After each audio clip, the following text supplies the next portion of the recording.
G'day YouTube, Warbles on a lot here. We're listening to a Catholic priest and a professor of theology talking about the difference between religion and superstition. There's a collapse of any... The sun's going down.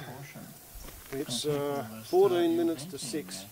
Their own worlds, and some of them are increasingly stupid.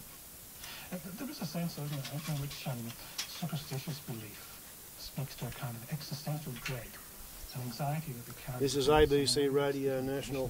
Perhaps it's a spiritual life that's program called Encounter. We cling to the rational and magical thinking in times of stress, don't we? We haven't invented our existence, and here we are at this late date after 13.7 billion years of the emergence of the universe and the evolution of life, and here we are waking up for these few short years in the midst of an increasingly uncanny cosmos, and faced with the mysteries of life, death, suffering, birth, newness, growing old.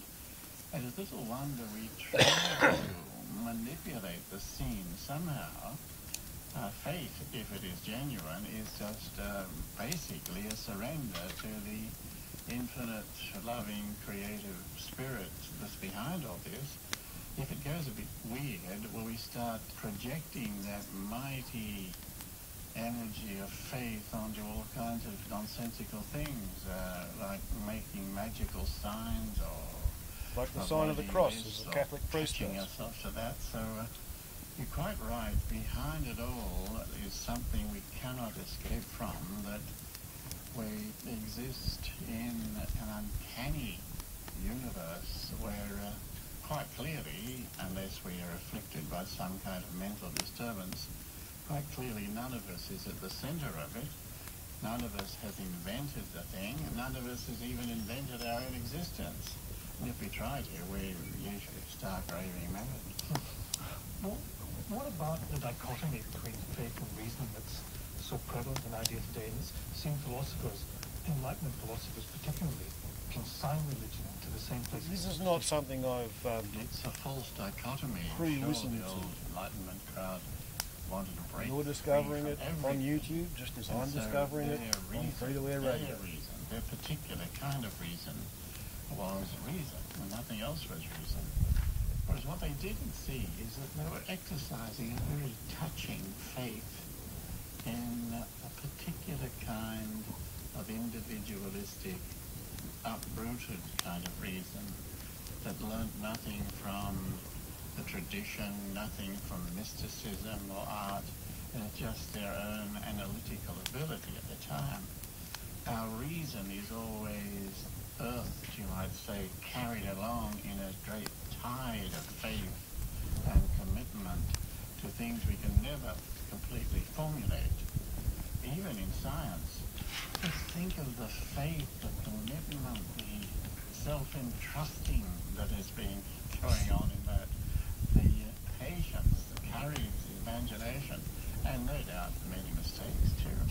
So I think this whole dichotomy between faith and reason is a bit worn out. It's not doing anyone much good. John Paul II said that reason frees faith from superstition. What did he mean by that?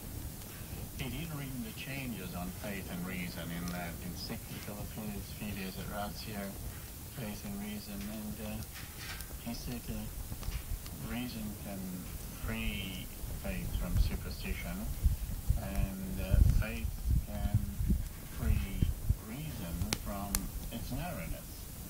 So to live a life of faith in the world of traffic and phones and TVs and advertising is to live in a kind of a violent way as far as the spiritual things go. And people are, to some degree, live a disjointed existence. To follow the ways of God brings its own tension, and people will cling to things that offer some temporary consolation, and that's where reason can come in and say, look, I don't think this fella knows the difference between his arsehole and his elbow. Or this particular practice. Just quietly. For heaven's sake, you're perverting the whole thing if you're projecting all your commitment onto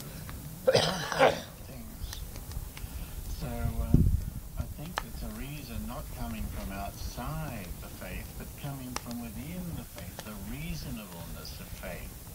So anything that's really odd may attract the attention of hostile or rationalists, but very likely it's spotted and condemned by believers who have their own rationality and sense of reasonableness and sense of proportion.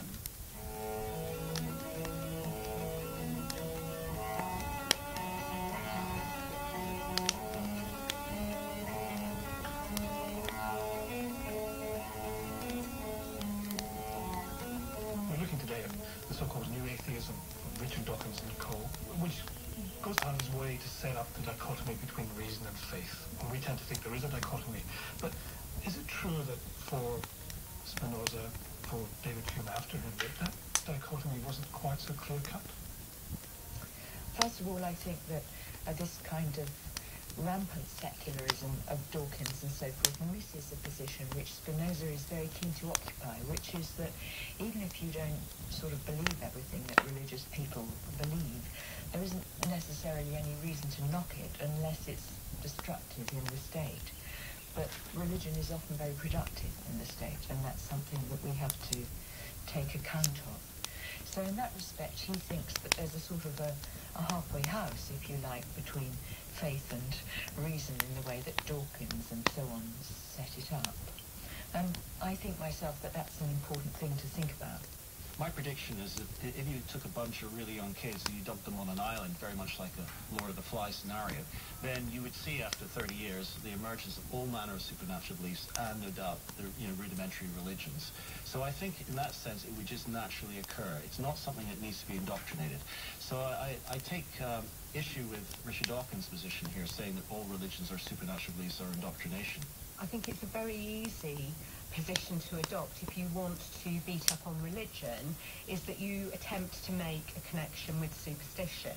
So I think Richard Dawkins' ideas often revolve around that attempt to say, well, look, these ideas are blatantly false when taken alongside what we know about the nature of the universe through scientific inquiry. And when I'm looking at superstition in that way, I can also look at religion in the same way. And I think the unfortunate thing with that is it probably ignores some of the deeper anxieties that there are in human life, that we aren't comfortable really in the world, and we are always trying to find ways of making ourselves feel more comfortable. So I suppose that kind of critique of religion that tries to say it's a form of superstition, I think possibly ignores a deeper investigation of what it is to be a human being, really.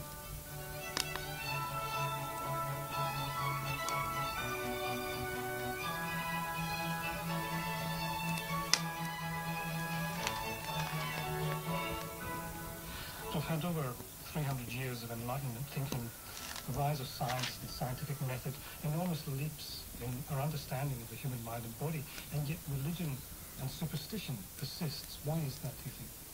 Well, I think they tap into deep-seated notions that are emerging naturally in children and that stay with us. And whilst we can learn a scientific worldview, nevertheless, I think most of us harbour these residual ways of seeing the world. So, for example, young children, when they look around the natural world and see complexity and patterns, they assume that it's been put there by someone with a purpose, if you like, a designer.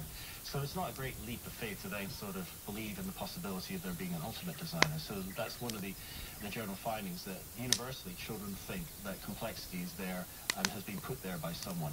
And so that's one of the reasons for the theist assumption. I think ultimately we're always going to be engaging with these things. I don't think we'll ever have a situation where human life is such that we aren't going to be dealing with our fears, our desires, our hopes, our dreams.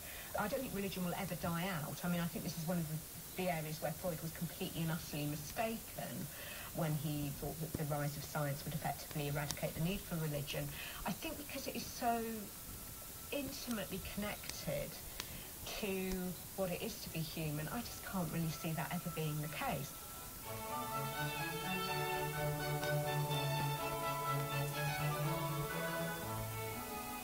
So should we finally be worried about being superstitious, or is it just the normal part of being human? Well, so long as it doesn't interfere with your life. I mean, there are some people who become pathologically obsessed with their behaviors and their beliefs. This condition known as OCD. As to the kind of the peculiarities and the foibles that many of us have, then if it doesn't involve harming anyone, then I can't see there being a real problem. If it doesn't affect you or your family, then I think that's a reasonable position to have. And I kind of like people who have these quirky ways of seeing the world. I don't think we should all be cold, analytical Spocks. You know, I think we should all try and enjoy a little bit of frivolity, a little bit of fantasy.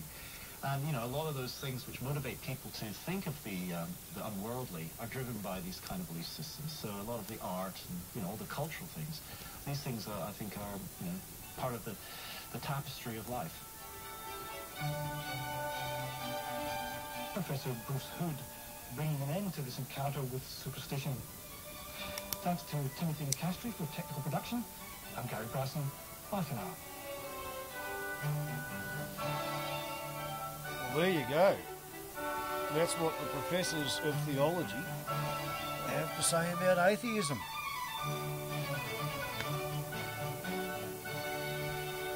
Boils down to how do you call the superstitions. This program will be repeated on Wednesday afternoon after the 1 o'clock news. Next week, how dare you call the superstitions? That's really all they've got to say. On the 23rd opened the Second Vatican Council of the Catholic Church, and Vatican II is still reverberating.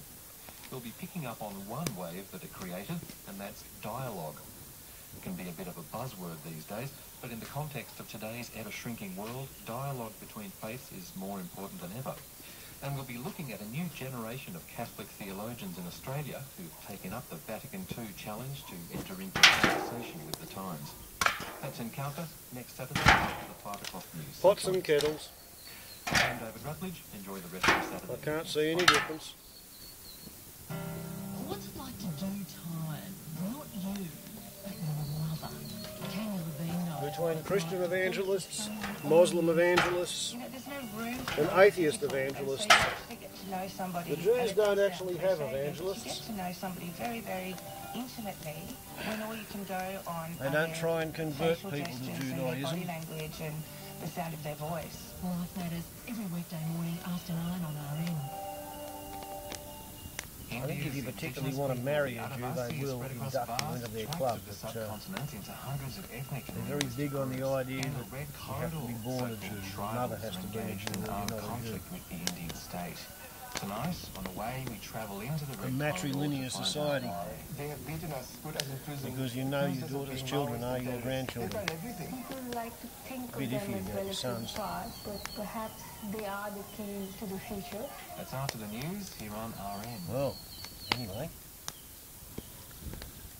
That's Theologists on Atheism. And an outside fire. Ciao.